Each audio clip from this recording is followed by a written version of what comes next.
This is your life, and it's ending 1 minute at a time. Welcome to the Stop and Listen podcast. I am your host, Jamie. Welcome. Hello! So this week, Steven Crowder ran into some trouble. I think last week or the week before, Candace Owens was fired from the Daily Wire. Take care now. Bye-bye then. So what is the right going to do next to eat itself? Because that seems to be what happens over and over and over again. They fight and they fight and they fight. The left doesn't fight. They're in agreement. They are in lockstep, which should mean that the right is more attractive to people. You can actually choose, the personality of where, you get your vibe from. Maybe a few of them. Get some bacon. Let's just take two. I was kind of all over the place with the other one. So, I'll take my time. But my bacon's ready. Who doesn't like bacon?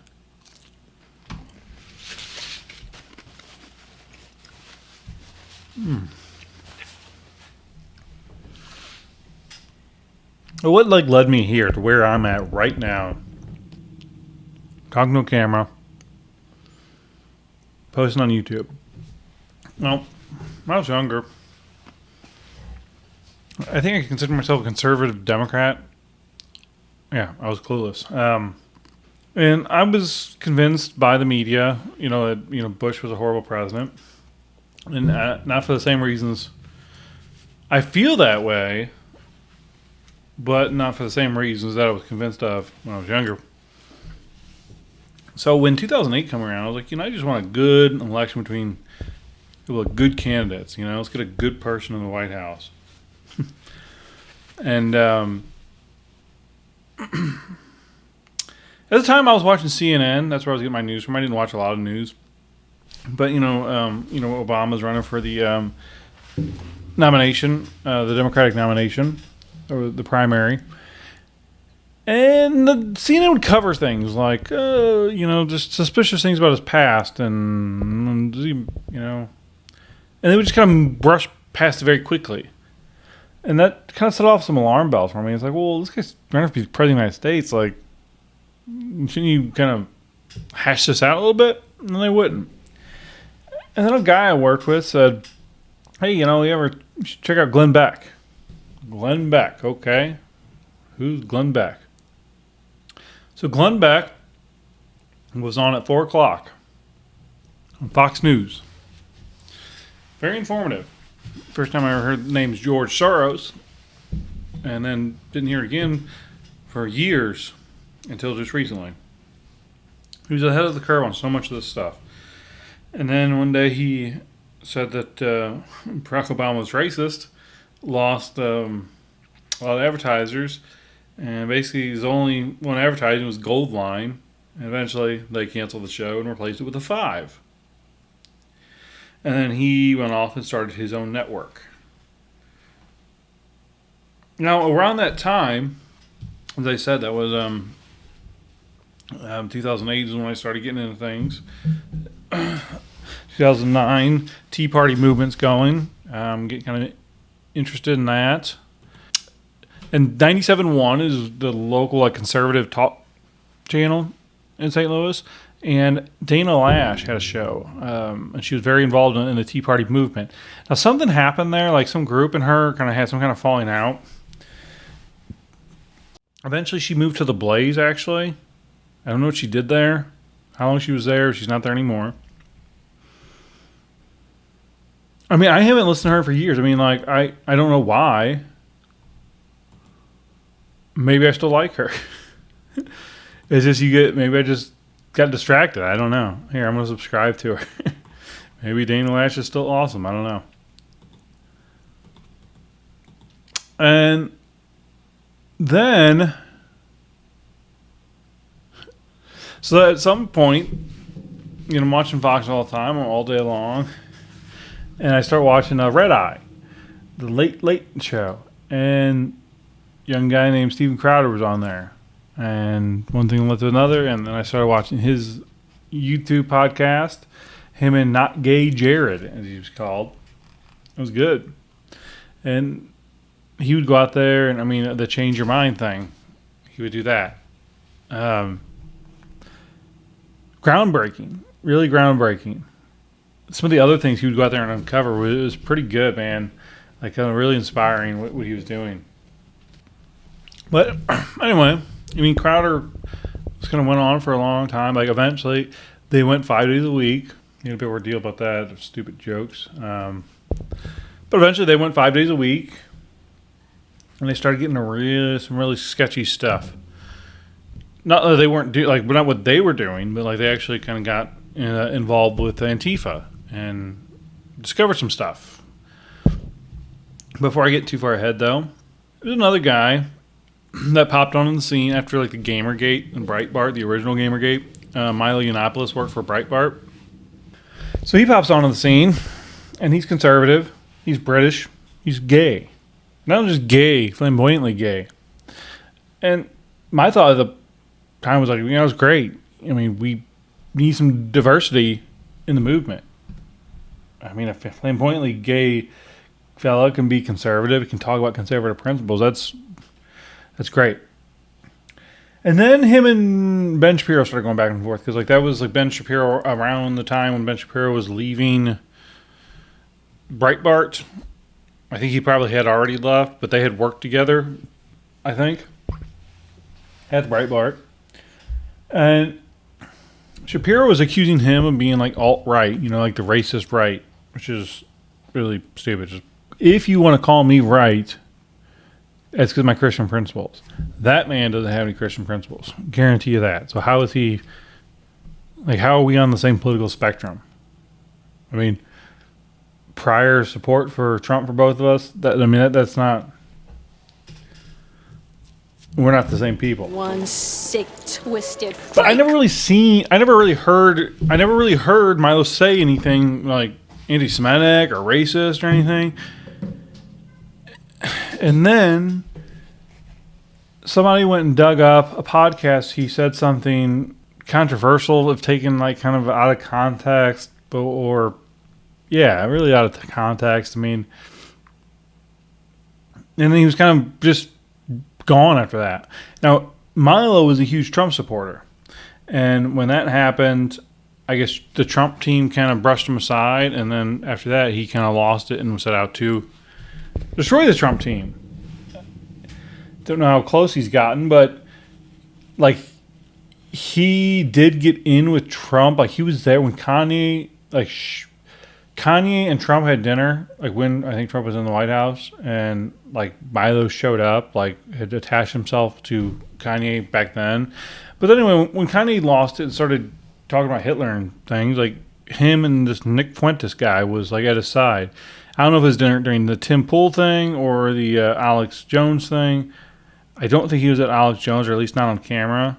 So I don't know how he hooked up with Kanye. I don't know really who this Nick Fuentes guy. Yeah, so this guy just burst on the scene and spiraled out of control pretty quickly. Okay, so back to Louder with Crowder. So the co-host or whatever, producer of Louder with Crowder was not Gay Jared. Not Jared Leto, this fella. And then not Gay Jared infiltrated like Antifa, and then some people were actually trying to give him weapons to use. I think they're at a Ben Shapiro rally, actually. And shortly thereafter, he quit. So my assumption was that it was a young father. That's not what he signed up for. Just things, it was too dicey. That's what I assumed. And then right around the same time, there was a guy that was on the show for a little bit. Like, I don't know what he did. Computer. He ran the boards or whatever. And it was like, what's his name? Sven, I think. He was like German or something, or I don't know. Like dressed up like a robot. And this one day he was gone. And I think they may have said like immigration things and like left it at that. And then when Jared left, they said that he would be back, and of course never was. And then the show changed. Crowder had new people on. One of which was Quarter Black Garrett, one of his clever nicknames. So he's got Crowder named him Quarter Black Garrett, and then he's got Half Asian Lawyer, and then he's got Not Gay Jared. Like, he's really clever with the nicknames, Crowder. And eventually, so it's around this time. I don't know if around this time Crowder signed on with the Blaze with Glenn Beck's network, and that seemed like that was going well. But there's a lot more people kind of involved in the show. They were doing more skits and stuff. It was, it lost a bit, but he still would do his, change my mind segments. Great classic Crowder. And eventually he even had this fella, Dave Landau, a comic, was on second or third chair. I don't know what you'd consider it. But he was on the show. And, for years I certainly thought it would be great. I was a fan of the Daily Wire and what they were doing. And I was a fan of Crowder. I was really wanting to, instead of having, one over here at the Blaze and then the Daily Wire over here, maybe Crowder would go to the Daily Wire and I can just kind of have one thing. And that was the assumption. And then one day he announced that he was going to be leaving the Blaze network and would be announcing what was coming next, when there was something to announce. And then so then Crowder decided to blow up everything and attack the Daily Wire for their contract offer. Now, from what I understand, it's not uncommon for them to send out what Jeremy Boring called a boilerplate contract. And then you make adjustments, and that's kind of where the starting point is on negotiation. But it was kind of outlandish in Crowder's opinion, basically because it was they wanted Crowder to turn his show into a Daily Wire show, and it's it's different. There's got to be it's got to be able to fit and not make him change the way he does everything. And that was kind of confirmed by another podcaster, kind of inferred that. Because you'd have to get a lawyer, you had to pay a lawyer several $1,000s to even look at it to start negotiations. I could tell you why that would rub you the wrong way. But anyway, blew it up, and they went back and forth making videos on one another. Many of the personalities at the Daily Wire addressed it. Candace Owens was new to the Daily Wire at the time and attacked Crowder. It was more personal, though, with Candace Owens. She had a relationship with Crowder's wife, it seemed like. And then but that was about the time where he announced that he was getting divorced as well. Shapiro made a video just denouncing him completely. Clavin made a video.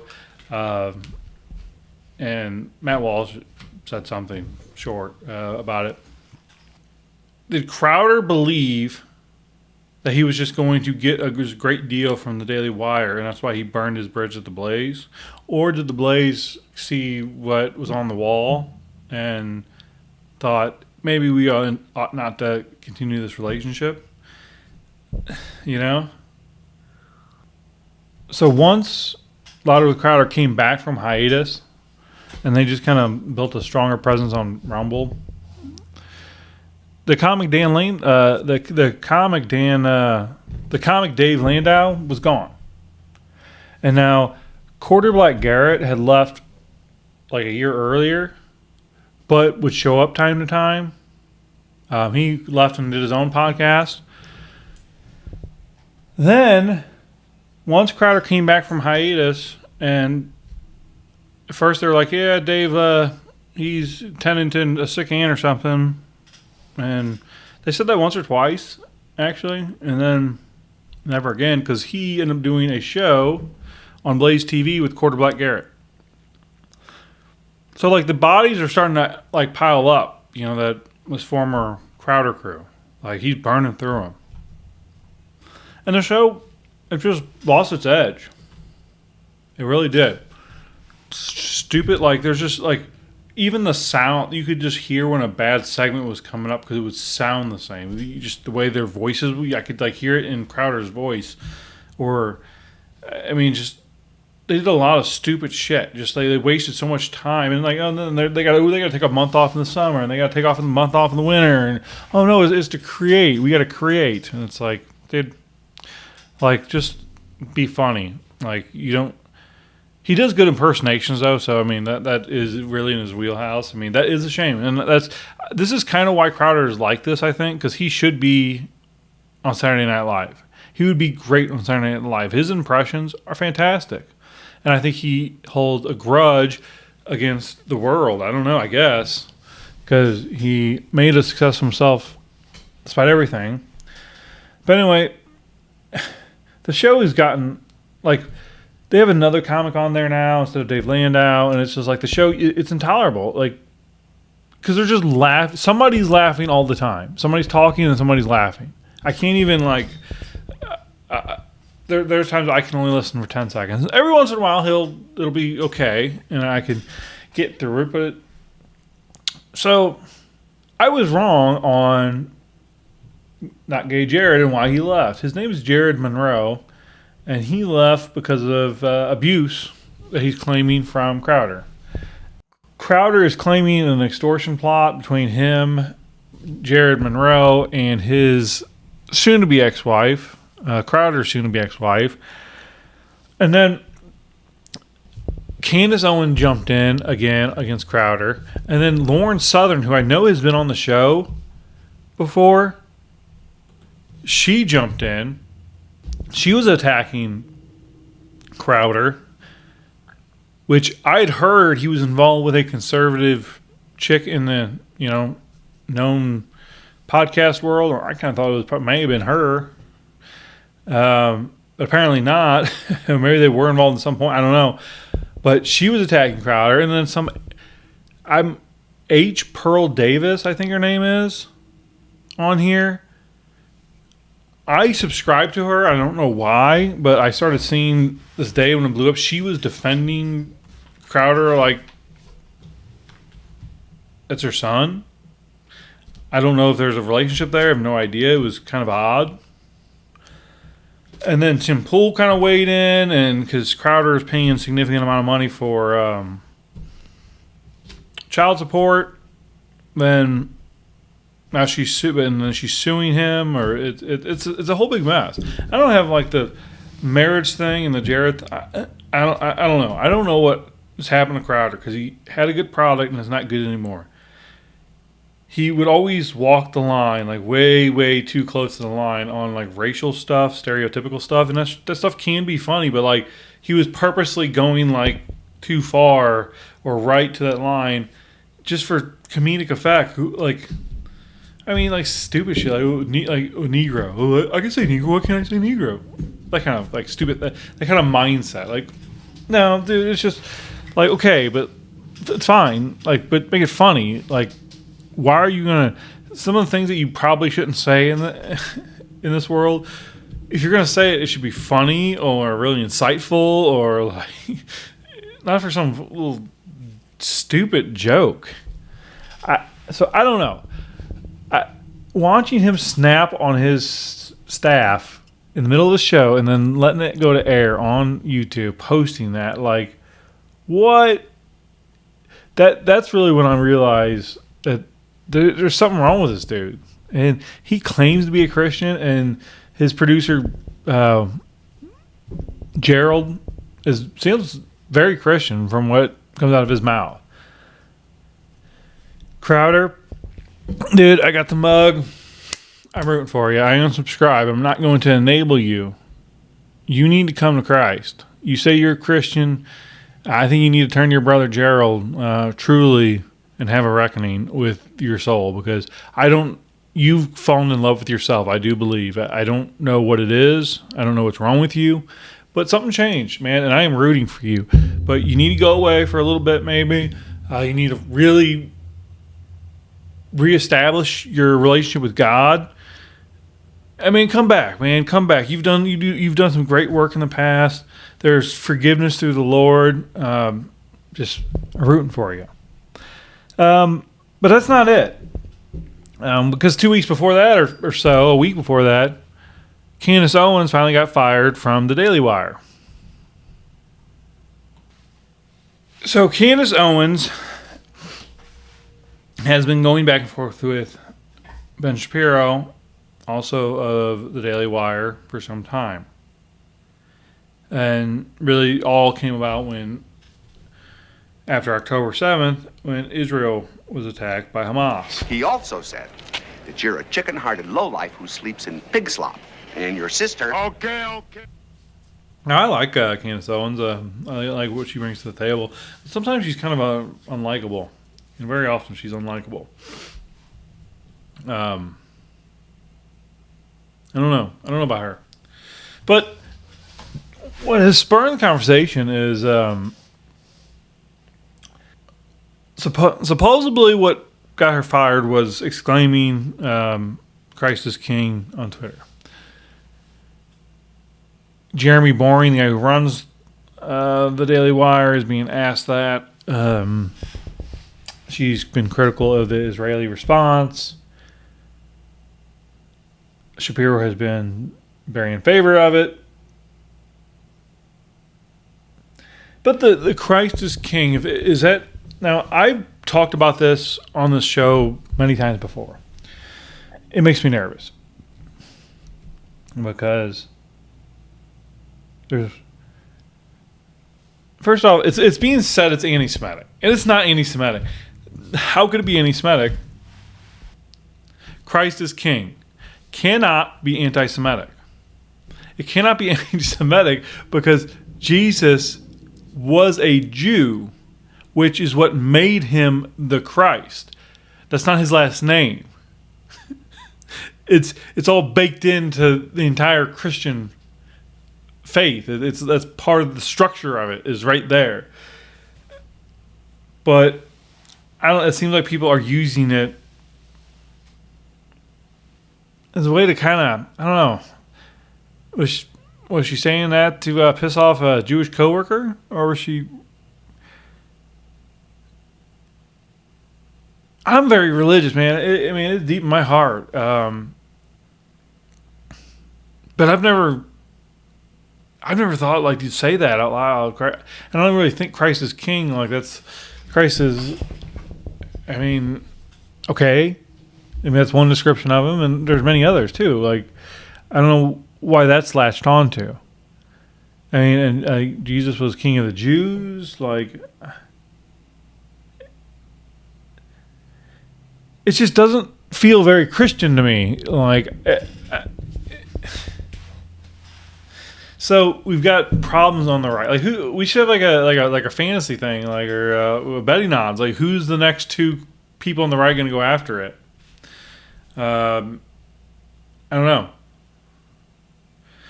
Joe Rogan apparently said Holocaust is going on and genocide is going on in Gaza. So Shapiro maybe will be going after Rogan now. That may not be a good idea. I don't know. It's just sickening, though.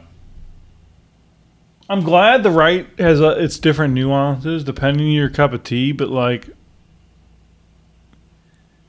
I don't know, being against the Jews shouldn't be like a faction. I don't know why we need that. It's not helpful. I don't know what we're doing here. You know, as a Christian, this is anything you are in life, you need to be a good representative of. And I think especially none is truer than a Christian. Maybe we're accused of being responsible for a lot of death. And not that Christians aren't responsible for any death, but the argument is definitely skewed.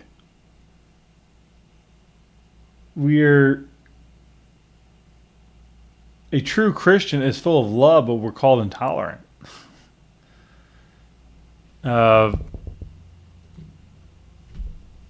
Things are changing, man. Things are changing in this country. I don't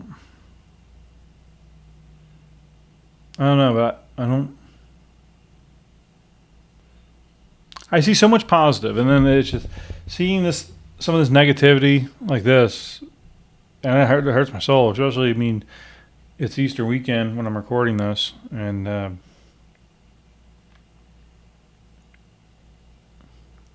don't know. I wish we had a little bit more. Like, I've been battling. Like, I cannot believe how much anti-Semitism is out there on Twitter. And yeah, it is much more prevalent on Twitter now. It is. Well, I can't say that completely. I'm just saying, I'm assuming it's more because it's a lot now. I wasn't on Twitter before. But like, I had a guy say, he said, the Jews killed Jesus. And I said, no. The Jews didn't. Some did. I mean, a very few did. I mean, a very few went to the Romans. And then, yeah, people in the crowd were cheering along. But the apostles were also Jews and also there. Were they cheering along? It's not.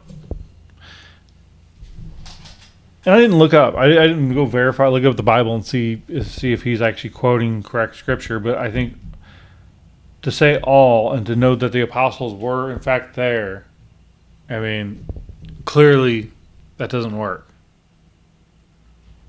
I would say the interpretation was probably many Jews were. Not all.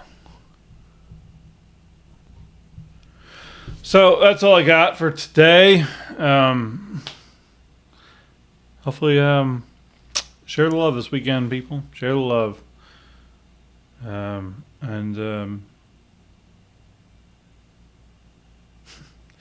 Be careful of things you see on the internet. They could be pointing you in a direction that you don't realize. So, take care. I'll see you next time.